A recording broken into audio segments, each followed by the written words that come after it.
Okay. So, Efe, welcome Yep. to the TNN platform. Thank you. How are you? I'm good. And And you? I'm very well, thank you. This is David. Obviously, he's the co-host with me, and we normally just do this podcast series um, to engage with people in diaspora and obviously to deliver value per se. So, David, say hello Nice to to meet Efe. you, Efe. We've been No? we've been trying to catch We've up been before. chatting already. Yeah, we've been chatting already. You Okay. know, yeah, we were just at the point of her being in Ireland for such a long time, Wow. Thank Yeah, you. and 18 years also and few months. Yeah. being in the front line of the COVID. fight against COVID. Which Excellent. is Mm-hmm. amazing, really. Hmm. You know? Okay. Well That's done, good to well know. done. Thank you. Yeah. All right. For the whole point of this podcast is, like I said initially, is really just to see how we can deliver value from a diaspora point of view, and obviously showcase such talents that we have out here in diaspora. The things you do, stuff you get up to, and obviously how you give back. I know for a fact what you went through during COVID.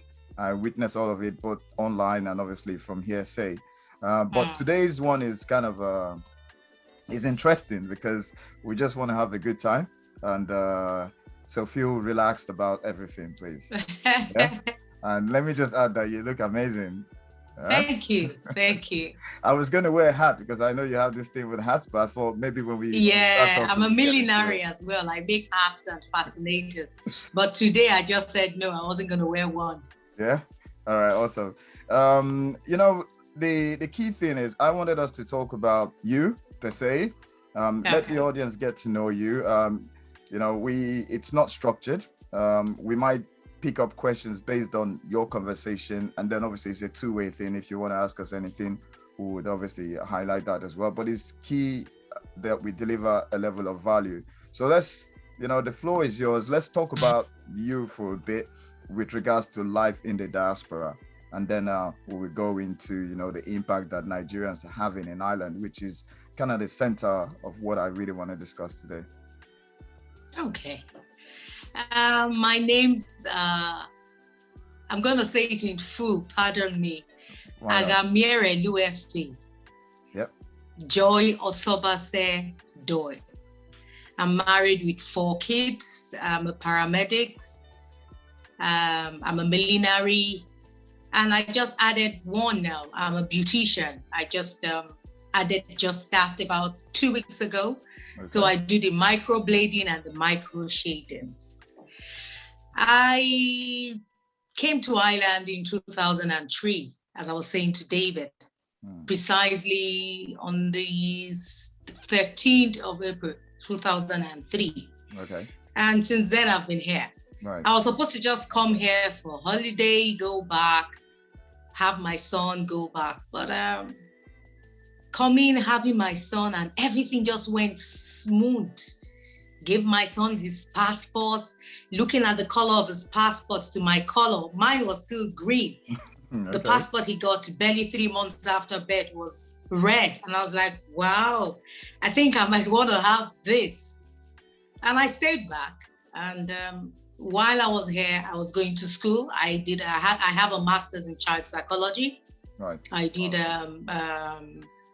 what course did I do again? I did special needs. Right. I did care for the elderly. I did speed.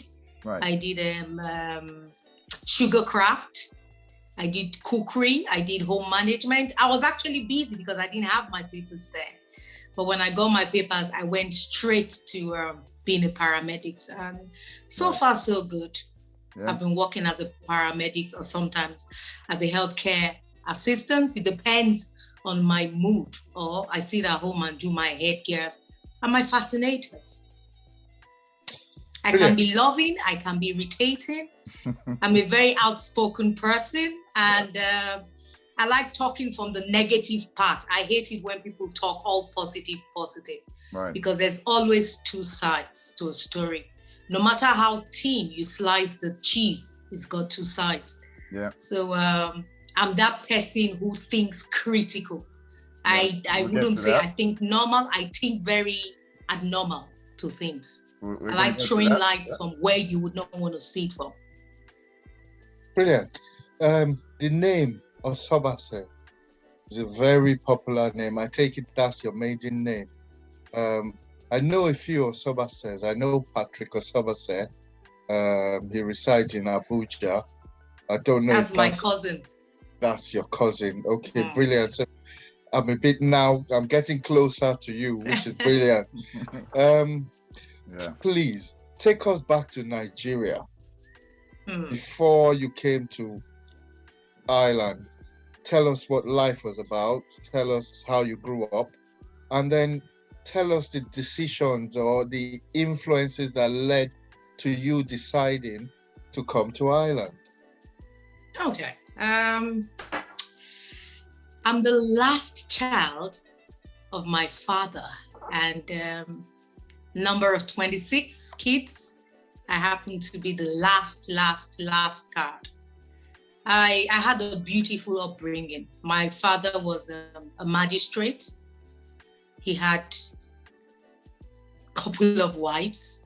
He was a prince. My grandfather was the king of my village, Irua, from Esan Central, Edo State.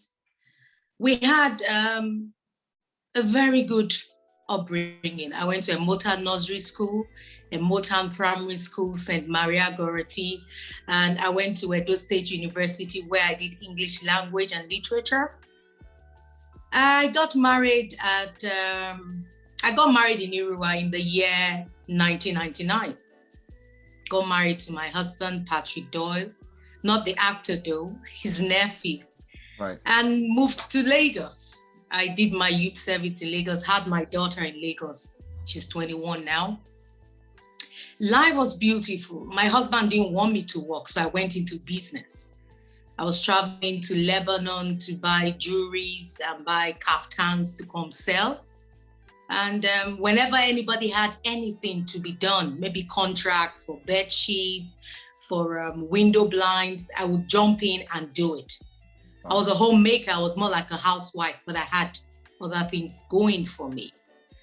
I had my first child in Nigeria, in Durosholeye on Allen Avenue. And there was this day I made the trip to Lebanon. On the queue, it was, I recall this and I still feel bad. Some people would say, why would you feel bad? But I just felt I wasn't treated right because I had the Nigerian passport. Okay. I was traveling with my daughter that day.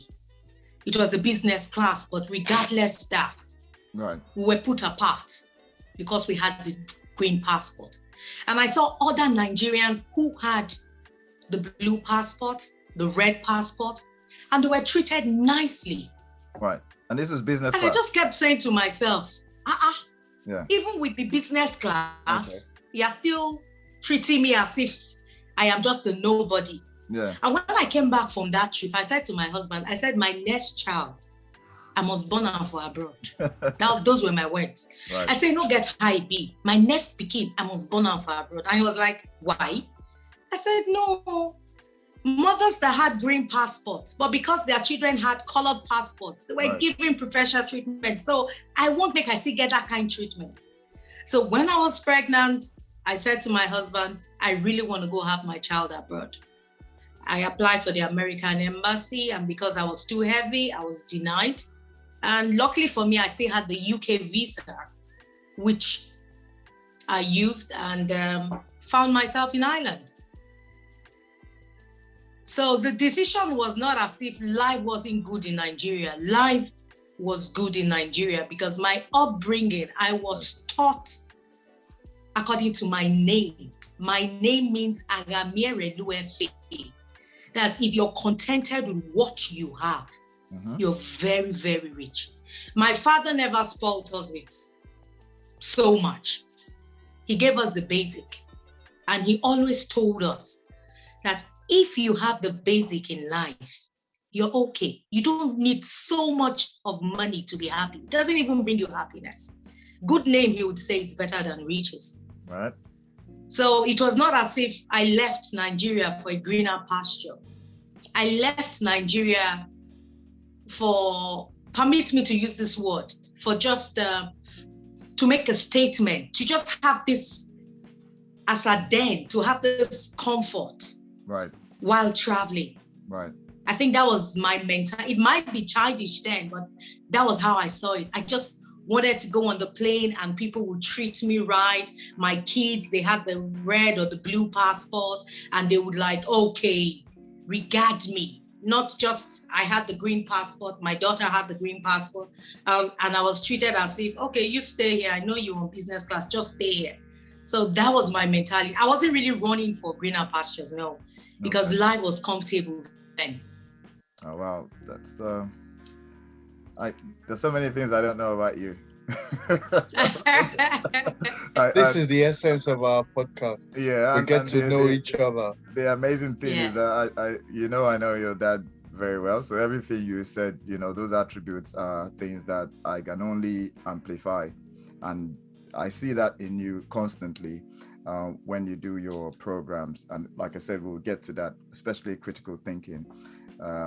Your name, like you said, is rightfully what it is. It's, if you're happy with what you have, basically, you're wealthy. Mm-hmm. And at the end of the day, we look at what you've decided to do from your comfort zone.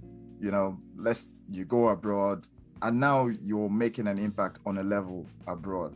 So you told us about life in the diaspora, but you see, you are probably one of many Nigerians who have taken that same decision to come abroad and make a statement, to make an impact. This impact that you're seeing being created abroad by Nigerians, you mirror that by what you do, especially from the health point of view. Now, the overarching question is, how can you see that impact growing in Ireland from a Nigerian point of view? Or rather, how do you see it? Because we have a huge influence. This platform is obviously to sing praises of Nigeria. We're not here to bash Nigeria for what it is. No, we're here to amplify Nigerians and Nigeria, especially from a diaspora point of view. Can you give us instances where you know for a fact that the Nigerian impact, or vis-a-vis your impact, is making something happen in Ireland? Wow. I will go with a round of applause for Nigerians in Ireland first. Thank you. I give it to them. Honestly, yeah. Nigerians here, I would say, were specially picked. I don't know how to put it.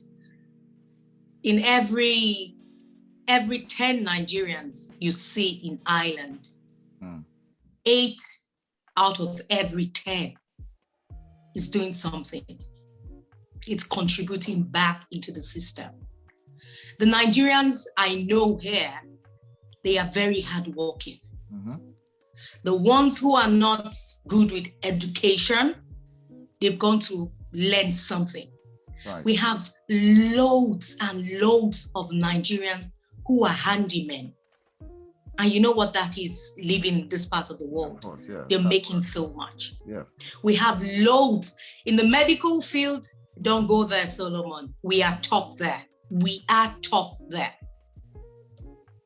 We have surgeons, we have nurses, we have paramedics, we have carers. We're doing very well. And coming down grassroots, right. Our children are making us proud. They're making us super, super proud. Sport world, Nigeria tops it. Sport world, we are there. We're giving Irish recognition in the world. We're making people reckon with Ireland because our children are there. Boxing, they're top. Racing, they're top. Was it 100 meters? I think a Yoruba boy came out first. We're doing very well. We're doing very well. Mm-hmm. If we want to go into the room of politics, right. Our Nigerians are making waves.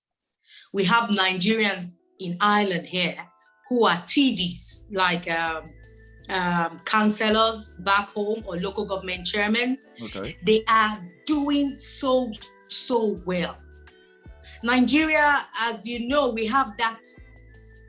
I wouldn't want to talk negative now. No. People would always want to look at, when you say you're in Nigeria, people are like, oh, you know what they're thinking. But in Ireland, when you tell people, like my colleagues talking from my own point of view, When they ask me, Joy, where are you from? Because they call me my English name here because they can't pronounce my native name. Right. Where are you from? And I say I'm a Nigerian. They're like, oh yeah, I know a Nigerian. Oh, have you met the head of pediatrician? Oh, she's a Nigerian. Have you met the surgeon, gynecologist? He's a Nigerian. We have the best eye surgeon here. He's a Nigerian. And I'm like, yeah, I know. We're all from Nigeria.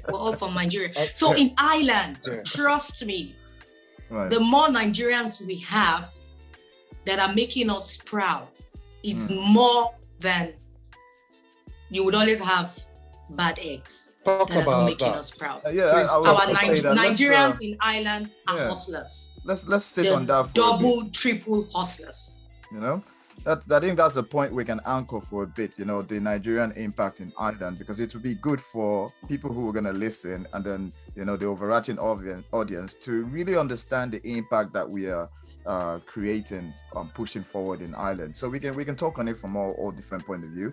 David, if you don't mind, you know, I think that's a good point to anchor before we go into obviously critical thinking and then looking ahead. You know, I have a few friends in Ireland as well, and what you said buttresses everything. You know, they have the ones who their sons are playing football on the highest level. They have a few who you know, they're doctors and doing exceptionally well. There are a few businessmen as well. But it seemed to be this really key thing about Nigerians in Ireland. I don't know, David, if you've noticed, we just seem to be on a professional level. We seem to be right up there. You know, we seem to be hanging right there, you know, mixing it up with top politicians and creating influence. Now, within the community, is it the same? Do you feel that as well in terms of giving back to the community? You know? To some extent, no. Okay. No, giving back to the community, no. I'll give an example. I have an orange here, right? Yeah. And I'm going to offer you an orange. It's only if your palms are opened, you would actually have it and it will sit. I suppose, right? But if your palms are closed and I have it, it's just going to fall. Right. So it's not as if we don't want to give back to the community, right? But it's just, they still have this way of receiving the blacks. Right. They're still not sure if we have come to stay, which most of us, we have come to stay. Somebody like me, I have planted a bottle here. So till that bottle grows, I'm not going anywhere. They still find it hard to accept us because, you know, we are loud. Nigerians, we are loud people. And the Irish people are quiet people, very quiet people. They're reserved. Right. So I think the problem is they can't place us.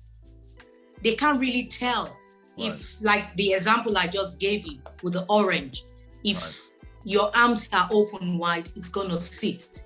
So, but what we are doing, and we are actually giving our best and doing our best, I'm actually seeing it open. 3 days ago, I just came back from Nigeria and my daughter came upstairs and said there was a lady looking for me. Right. And I came out with my mask and everything. And she's like, oh, did you have COVID? Were you in the hospital? And I said, no, I wasn't in the hospital. I actually traveled abroad and I'm actually supposed to be home for another 10 days. Right. So when they said I had a visitor, I had to wear my mask to come meet you at the door. Yeah, and what she said actually got me thinking. I was in tears. She said she didn't see my car for about 9 days. And she was worried. Oh, wow. Because she knows I go to work early in the morning. My shift is 12-hour shift. So she sees me driving and back. This lady is about 79 or 78 years of age. Right. So she didn't see my car. She didn't come to the house to find out anything. But when she saw my car, because anytime I travel, I always park my car in the airport. And when she saw my car, she just felt, okay, let me go find out. And that was all. And this is a lady I have never spoken to. I have been in this town for like Yeah. 11 years now. Okay. And we've never said hello. I don't even know the house she lives in. But that alone got me thinking. And I said to my husband, I said, I think they are beginning to not say we have come to stay. Oh, we are okay. They are now accepting us. Yeah. So for I her think to go they out of her actually way, already know. yeah, I think go out of her way to come check on me because she saw my car back after 9 days. It was overwhelming. You know, last week we were talking about Christianity, and we talked about what Christianity really is, which is looking out for someone. Yeah. You know? So this lady was actually practicing Christianity. True. Wanting to know the welfare of her neighbor. Yeah. You know, so we might not know it, but these people actually care. You know, that's the Christian way. That's how I can put it based on what you said. You know, and I'm glad it got you thinking. Hopefully, there'll be a different direction in your thoughts now, in terms of knowing that you're actually integrating, and the country is a bit more receptive. True. I mean, and another way we can look at it is if we are influencing the local community or island in a positive way, you know, they would, you know, reciprocate in a positive way. True. So, I mean, if we were causing, if you and I'm not saying you in particular, if we as in us were causing problems, she wouldn't bother to come and say, you know, to come and check if you were okay or not, you know, if you were a troublemaker, you know, but because we, you know, as Nigerians, I know for a fact that we're very hardworking if we were placed in the right environment. So we're showing ourselves on that level, and all they can see really is appreciation for what we're doing in terms of influencing their community, influencing their country. True.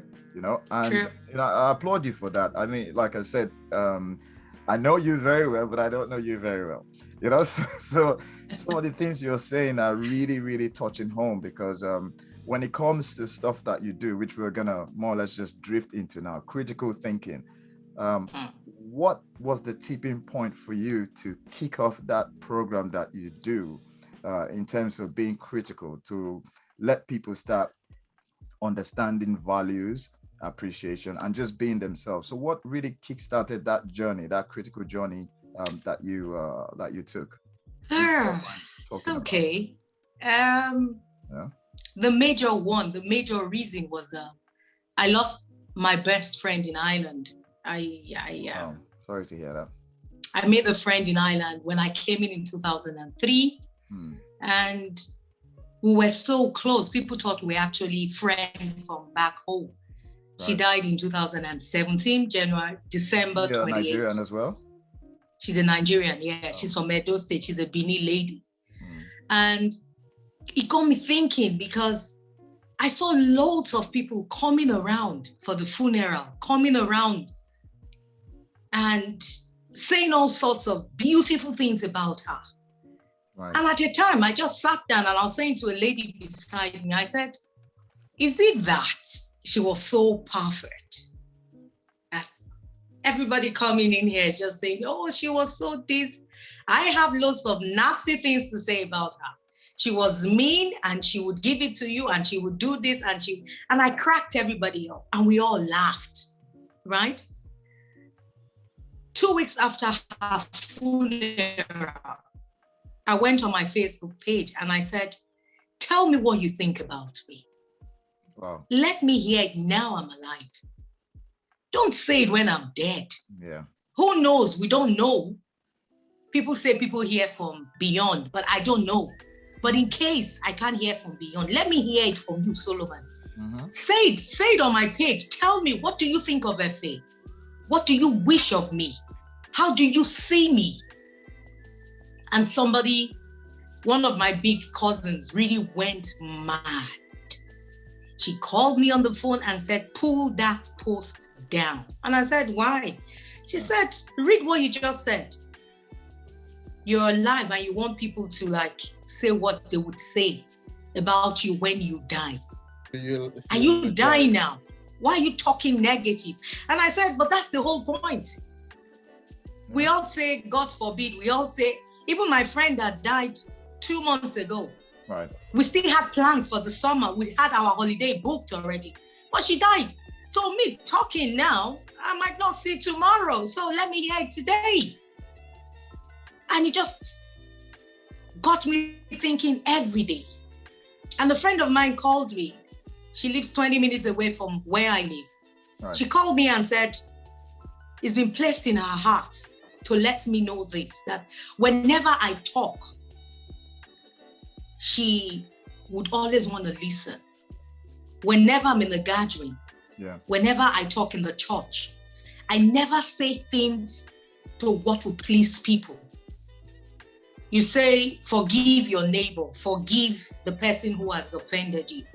And I would always stand in the church and say, who says it's easy? I can't forgive. Pastor, can you forgive? If somebody rapes your daughter, somebody kills your wife, how do you forgive? Teach me, because I have blood in my veins. Right. Those are things I would normally do.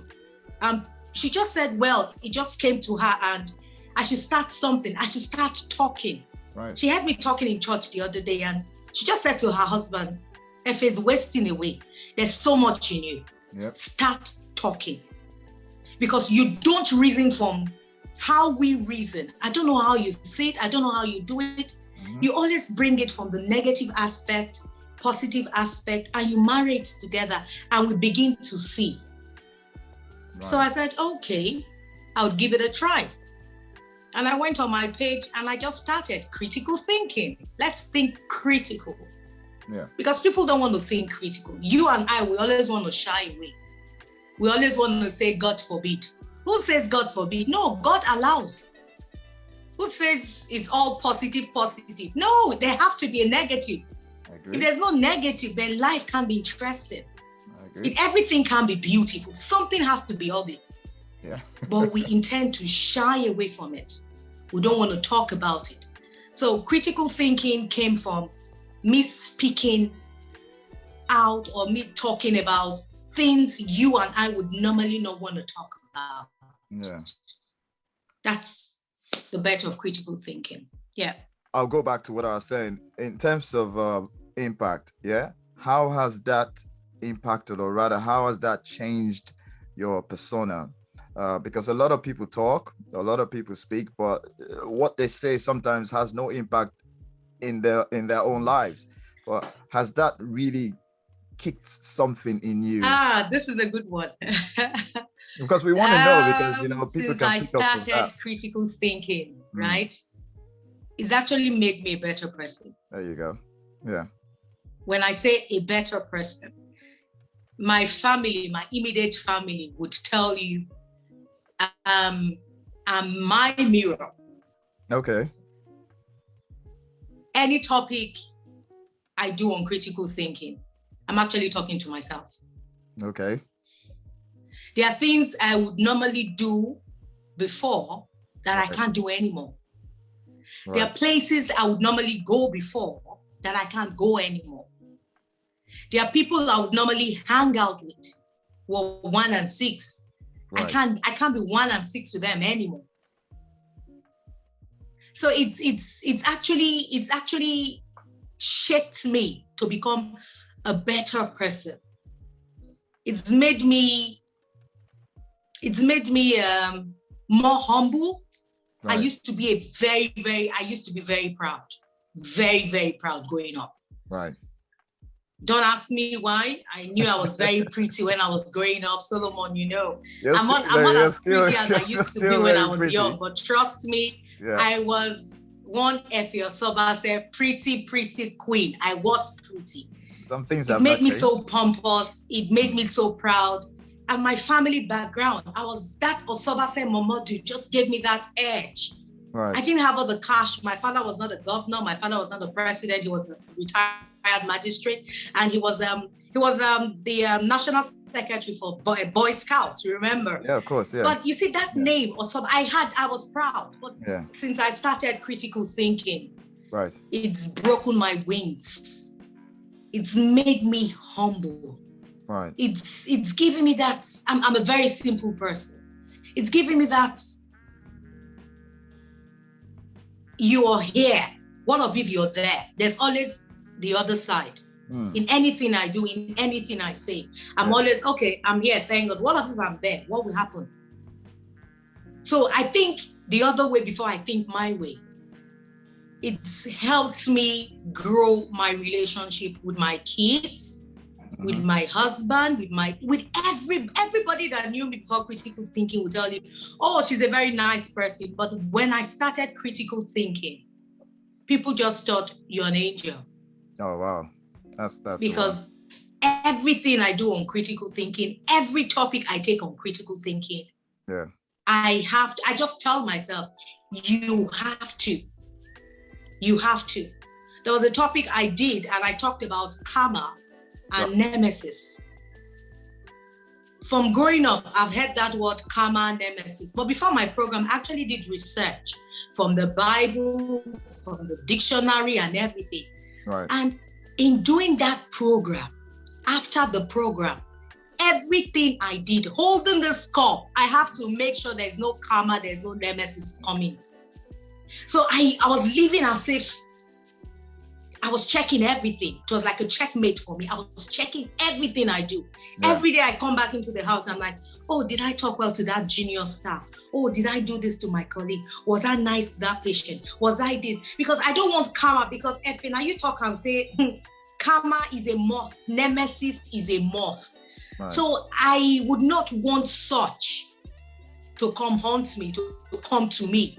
So critical thinking has actually made me a better person, a better, super better person. Brilliant. Solomon, I know we are talking about Efe and critical thinking, but sometimes I digress. So I'm going to digress a bit. Yeah, fair enough. That's what it's all about. I would like to hear a bit about your husband, your children on a lighter note. Give us a brief experience, how you met him, how he's supported, what the relationship is like. There are women out there who might want to try and emulate what you do to make it right.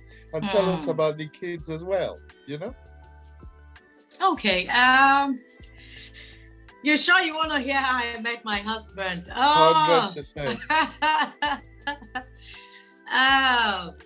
We had this ASU strike, and I was in Lagos to spend the break with my sister. And then you knew there was no GSM, so you had to go to the phone booth, right, to make phone calls. Okay. So that day I was gonna make a call to a friend of mine that lives in Ibadan. I got there and I saw this, how would I put it? I hate using wrong words, but I saw this street Arab, this tout, very dirty looking boy, very dirty looking, like Agbero. He had this beautiful pendant. Right. I used to love gold. He had this beautiful teddy bear pendant, right? I had the small one on, but he had a very big one. He was in the phone booth. So when he came out, I said, good afternoon. He said, good afternoon. And I said, I love your pendant. What came to my mind was, he was this people that would cut chain on hold-ups in Lagos and run. He was, told me, I just said he was a thief, right? And you know, thieves now, when they snatch those things, they want to sell for any price. So I said, I love your pendant. Will you sell it for me? And he looked at me and said, my boss sells jewelries. Right. I'll call my boss for you. Oh. So I said, no, I don't want the one your Oga wants to sell. I want this one you're wearing. As you can see, I have the small one. I want this big one. Right. And I opened my purse. I had money. And I was like, I was going to pay him. I wanted to pay him because I just felt he was just a thief. Yeah. And he said, no, I would call my Oga. My Oga would bring loads of jewelries for you and you can pick. Yeah. So I just said, this one, I beg you should go. So I went into the booth. It was my turn. You know, you queue. And I went in. I was dialing my number. And the next thing, I had a knock on the glass. And I looked. My husband was standing. And he said, your number is ringing. And I was like, sorry? He said, the number you dialed there is ringing. He had the mobile phone. Okay. He said, the number is ringing. So he kept saying, hello, hello, hold on. And he gave me the phone. And my friend was actually on the other side. Right. So I stepped out of the phone booth.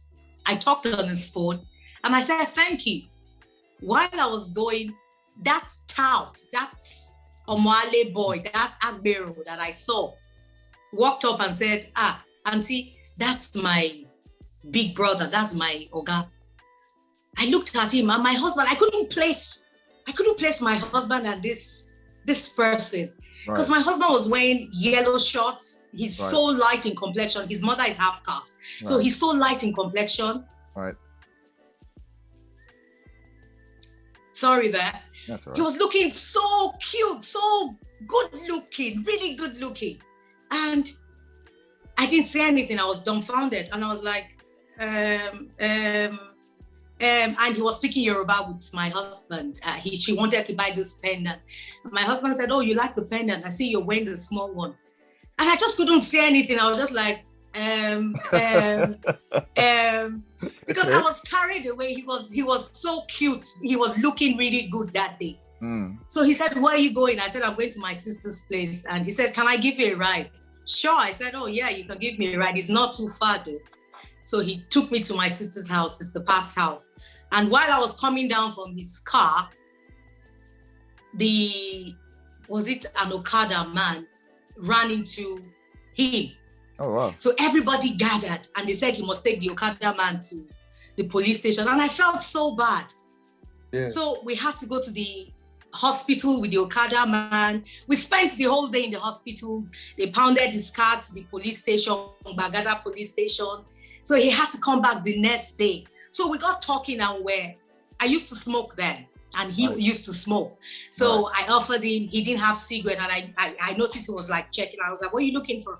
He said, I really need my cigarette. I really need my cigarette. Right. No, my husband has got the swag.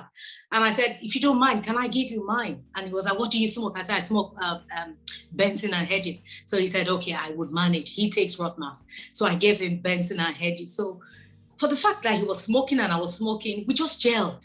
And I was like, okay, it's not like the ones you're dating in school, when you're smoking, they're like, no, don't smoke. But this one just accepted me. I said, okay, you smoke, it's okay. Yeah, let's smoke. Yeah. And it started just like that. We were friends. From there, we were dating. From there, everything happened. We got married. I had my daughter, Daniela, in Nigeria. Wow. And that's it. He's been very supportive, but he's the very jealous type. My husband is very, very jealous. Very, very, very, very. If I'm on the phone to any of my cousins, would you say more protective than jealous? Yeah. No, not protective. I would use the word jealous. You know, sometimes we like saying it, we like to garnish it. No, I wouldn't use the word protective. My husband is a very jealous man. Yeah, but there was a day I was talking to your big bro. It was his birthday and my sister told me. So I called him. Right. And the phone was on speaker. My husband wasn't there when I was talking. And when he came in, he was like, who are you talking to? And I didn't want to answer him. And I was like, I'm talking to somebody. I was like, who are you talking to? That's a male. Who are you talking to? And your brother said, he's her big brother. Tell him now. So I was like, it's my cousin. It's his birthday. So I just called to say happy birthday. So he was like, okay. He wants to know everything, right? So I would say he's not protective. That's not protective. He's a jealous. He used to be very jealous, but now he's calm because where I won't go after 4 children. Oh, well, no. There's no. I mean, there's no. It's not been an easy road though. It's not. It's not been. I would say I've been married now for 21 years, and it's actually taken 15 years for me to get settled.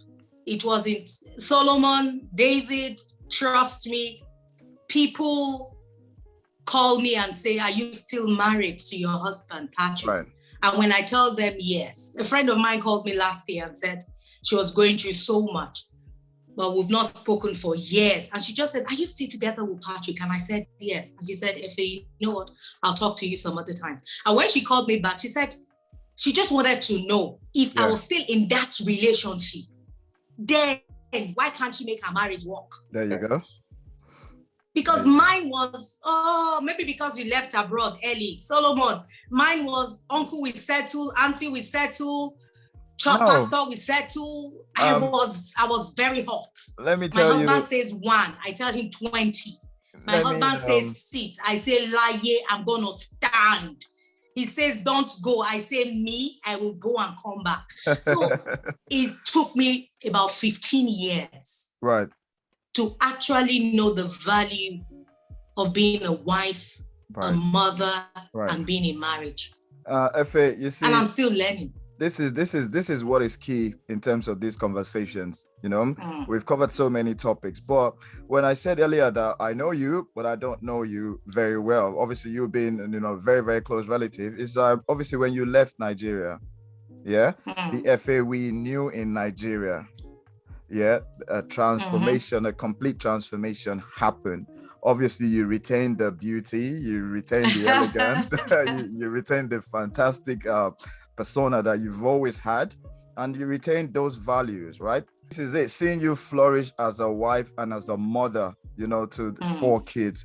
It has always been inspirational to, chat with you occasionally, jump on critical thinking, listen to you. Sometimes I just listen in the background because it's very interesting, David, to see somebody from a young age giving profound advice to fellow women, to Nigerians from the diaspora. That's where the value is. That's where the value is. And that's obviously why we're having this confirmation, because things happen to Nigerians when they come abroad. And that is the diasporic value that we want people to understand, that a lot of Nigerians come abroad and they completely change things. They see things differently. Maybe it's the environment, maybe it's the struggle, maybe it's the joy, but whatever it is, they want to give back. And this is what you've been doing constantly with critical thinking, giving back. I was saying to my son the other day, there's 3 ways you can give back. You can give back through money, you can give back through time, but the most importantly, you can give back through knowledge. And that knowledge is based on information that you've acquired, and then you've obviously transformed that into some powerful knowledge, and then you give that back. Now, what would you say to younger women out here in diaspora who have just come, want to make something from themselves here? Sorry, they want to make something of themselves here, but are facing those challenges that you faced initially, so as to help them go through that hurdle in a more relaxed way. What would be your advice from a critical point of view to the young Nigerian woman here?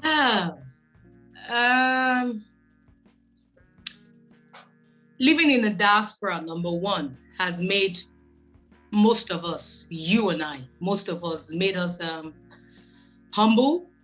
That's true. More accountability for us. More fulfillment. Well, we always want to be fulfilled in everything we do. It's brought closeness. It's made family bond better than how it used to be back in Africa. So I would strongly advise them to take it one day at a time. One day at a time. And I took it one day at a time. I had friends that came. They couldn't stay. They just couldn't manage. They just couldn't suffer the suffer. They just couldn't go through the stress. The stress of I had to back my baby going to the city, to the town. Right. Because sometimes the bus would not come. So I couldn't take the buggy with 2 kids because the buggy would be too big. So I would take the stroller with my big daughter in it, and I'll have my son behind me, strapped behind me, or the front carrier. Right. They're just like, I can't stay. No helper. I can't stay. How much are they giving me? 19 euros. From the 19 euros, I would thank God for my husband. He was still sending me money because while I was waiting for my papers, I went to school. I did courses, and I did all the only course I didn't do was something to do with cars. I did all the courses they had in the brochure. I did everything. If it was 2 weeks, I was there. If it was 6 months, I was there. Sometimes I was doing like 4 courses at the same time, different days. So I would say,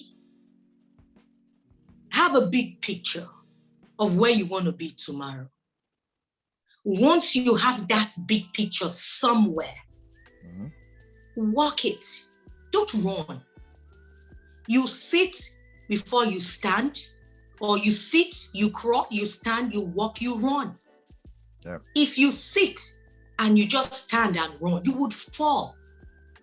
There's no rush. Your tomorrow says it all. That's true. There are people I met in Ireland, right? Irish people that I admired. But today they admire me. Mm-hmm. When I walk into some places, I'm not being boastful. Oh no, man. But they just respect my presence. Yeah. For the fact that I am there. They just respect me. And I'm like, Baba God, it is only you. That's true. This is this Efe that would hold plates to the dining and stand like Babiala for them to give me cereal, pour milk. And I will go and sit on my quiet table and eat. This is me now deciding how it won't be. So my advice is, be contented with what you have today. You'll be very rich. So when you have it tomorrow, you will be super, super happy. Just slow and steady. There's no rush. It's hard to say because the life we live now is full of rush. Everybody's on the rush. Everybody wants to get there. Yeah. Solomon has a house in London. Everybody wants to come today and get that house. Tomorrow. They don't know how long it took.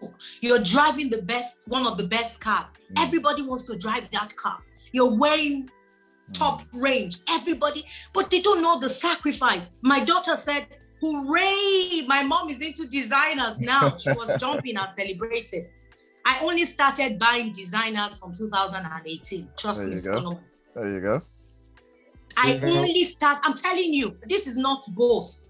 I started buying real designers, as in count correct money, go Harrods. I have a black card and I flaunt it. I say to everybody because I show off. I've worked hard. I've paid my dues. Yeah, of course. Yeah.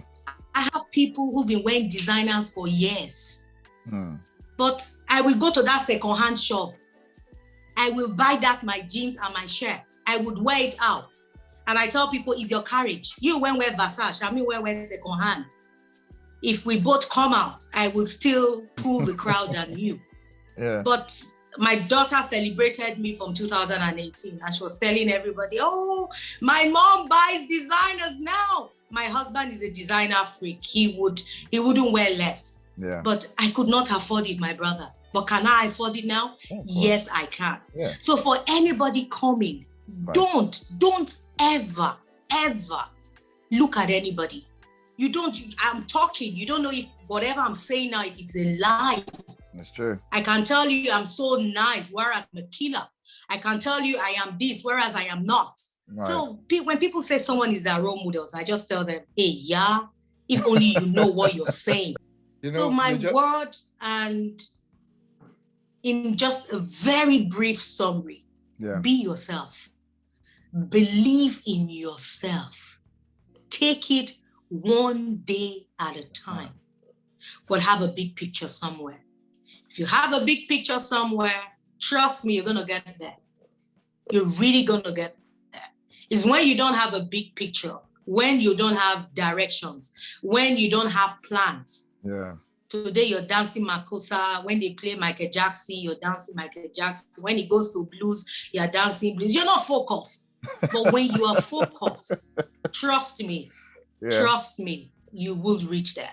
Solomon, I've just heard a bit of critical thinking. That's exactly what I was going to say. I was going to say, this is the critical side we're talking about.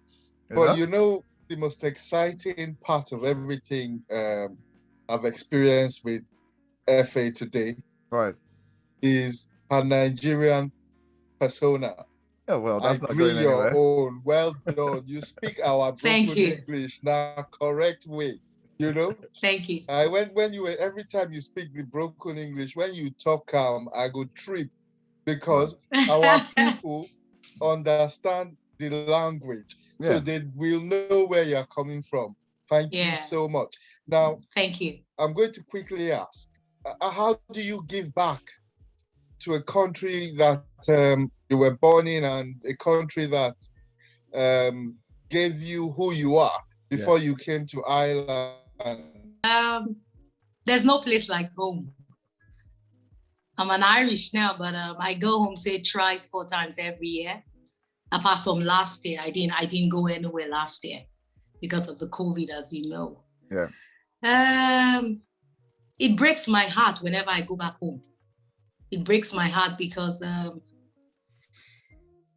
it's never how you meet it. It's never how you left it, sorry.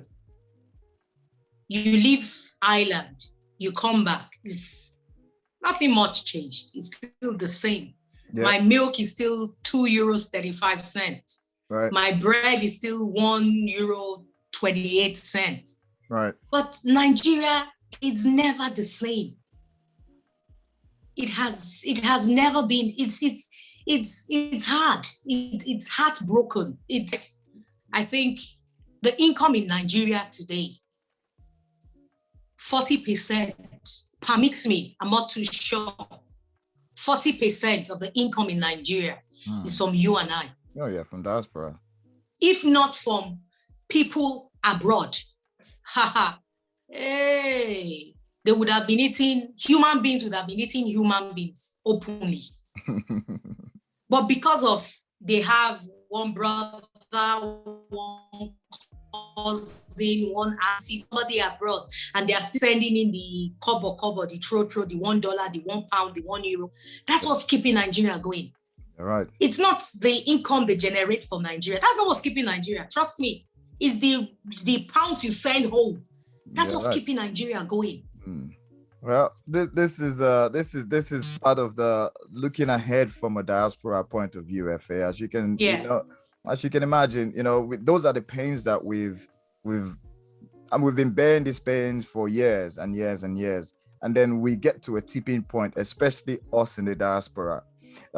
Like you said, rightfully, at some point you just have to give back. You have to give back what you have, and true, in the hope that as you're giving back, it might spark a level of change, either through knowledge, either through money, or either through time. At this point in time, we are giving all of that. We're using this 360 view. We're giving our money, we're giving our time, we're giving our knowledge. So we know we are giving back in full regard. My dear, we've done 1 hour. These things are normally 1 hour long, as you can imagine. But Efe, what's intriguing about our conversation is that there's always a critical point to what you say. You always seem to spark that thinking in the individuals, and I'm hoping that the audience, when they listen to this, because normally we share it on all our platforms, and then we convert the audio files, and it's available in podcast series as well. The key that we've always had is to push value, and the value from you is we need to think critical. We need to really look within. We need to look at ourselves. If we're going to give back, why are we giving back? I like that. If you're going to do something, why are you doing it? You have to look at the negatives. You're kicking off a level of awareness that I would say many women are failing to address.